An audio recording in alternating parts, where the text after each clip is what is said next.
So I'm telling a completely different story than I was going to tell you. You're kind of lucky. The other one was kind of traumatizing. But my friend died, so I'm going to tell you a story about him instead.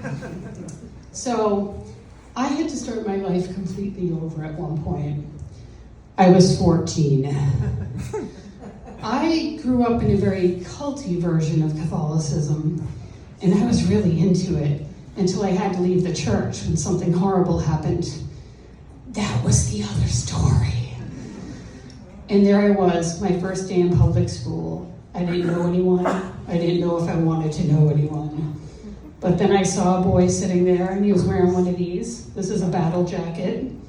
This is like a hello badge for metalheads. And I thought, that boy cannot suck. And so I went over and I said something super awkward, like, I see you're into metal. I'm into metal too.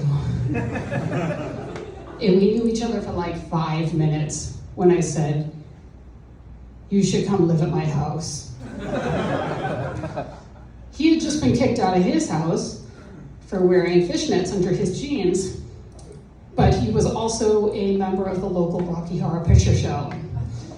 So he said, oh wow, your mom must be really cool. And I was like, oh no, she just forgets I exist.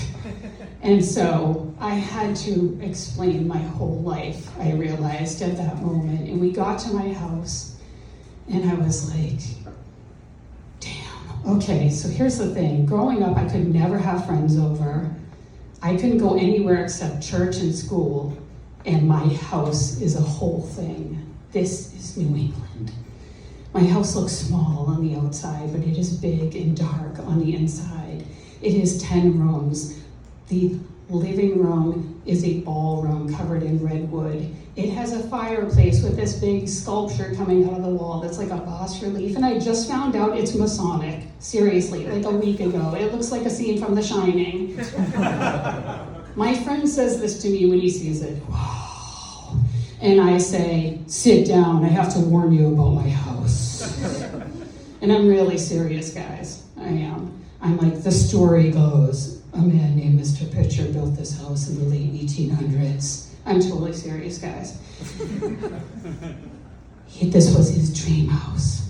But only 6 months after living here, he dies in the house.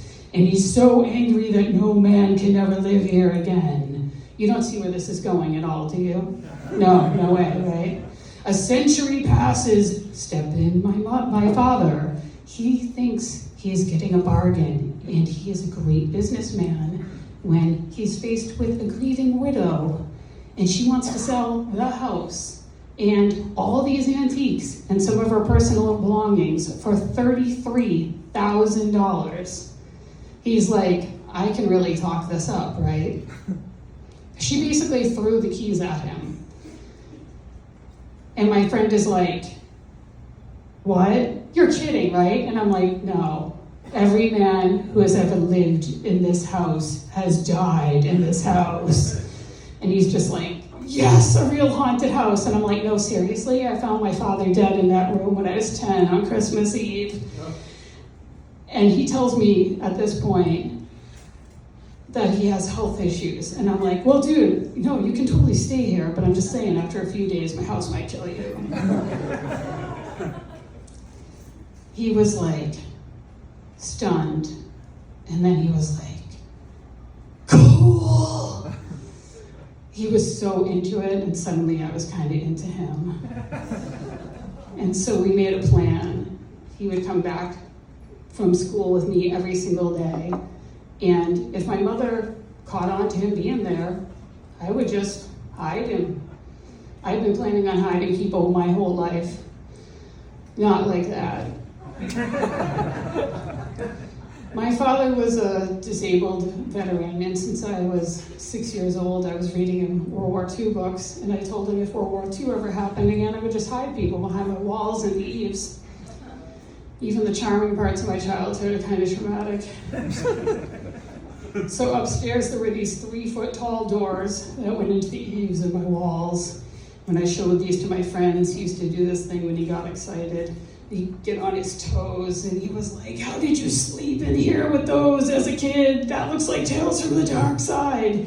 And I was like, this is the perfect time to tell you the rest. There's more.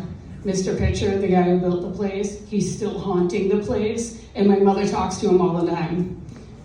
And he was just like, no way. And I'm like, no, seriously. So when she drops anything, she yells at the top of her lungs, I'm not in the mood tonight, Mr. Pitcher. When this house inevitably goes bump in the night, every night, she yells at the top of her lungs, stop it, I'm sick of it. He was delighted by his impending homelessness at this point.